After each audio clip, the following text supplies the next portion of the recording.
دفتر میں میں ایک سال کے لیے تھا نوکری پر، وہاں ایک نوجوان سے میری ملاقات ہوئی، ادھر ادھر کی باتیں ہوئی، میں نے اس سے پوچھا کیا ہے آپ کا قصہ کیا ہے؟ انہوں نے کہا میں پہلے 11ویں وغیرہ کو مانتا تھا، میں میلاد بھی کرتا تھا، مگر 5 سال ہو گئے ہیں یہاں آ کر میری آنکھیں کھل گئی ہیں، اب میں یہ سارے بدعت و شرک کے کام نہیں کر رہا ہوں۔ میں نے کہا آپ کے بابا وہ کر رہے ہیں، اللہ انہیں نیک توفیق دے، آپ کے دادا وہ بھی کیا کرتے تھے ان سارے کاموں کو، مگر میں نے چھوڑ دیا ہے۔ میں نے ان سے پوچھا کیوں آپ نے چھوڑ دیا، وجہ کیا ہے؟ کوئی نہ کوئی سبب ہوگا آپ کے پاس چھوڑنے کا، آپ اس طرف مائل کیوں ہو گئے؟ اولیاء کرام سے آپ نے اپنا منہ کیوں پھیرا، وجہ کیا ہے؟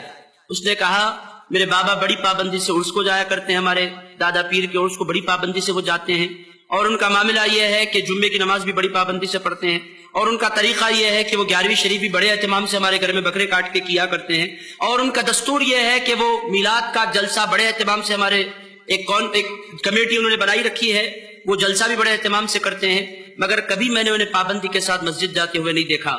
وہ مسجد نہیں جاتے تھے۔ میں نے کہا مسجد نہیں جاتے تھے تو کیا؟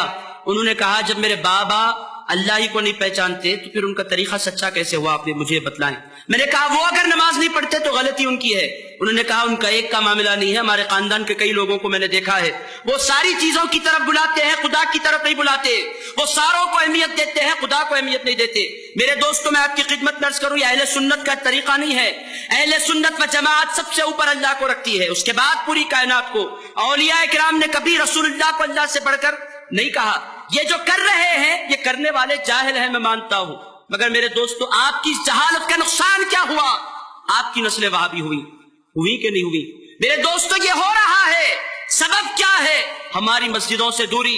ہم اس کے بعد روئیں گے کہ ہمارے بچے وہابی ہو گئے، کوئی نہیں بچا سکتا۔ ایک بات آپ یاد رکھ لیں، اگر آپ چاہتے ہیں اپنے بچوں کو سنی رکھنا، آپ چاہتے ہیں اپنے بچوں کو غلام رسول بنائے رکھنا، آپ چاہتے ہیں آپ اپنے بچوں کو اولیاء کرام کا دامنگیر بنائے رکھنا، آپ کی ذمہ داری بنتی ہے کہ آپ مسجدوں کو جائیں۔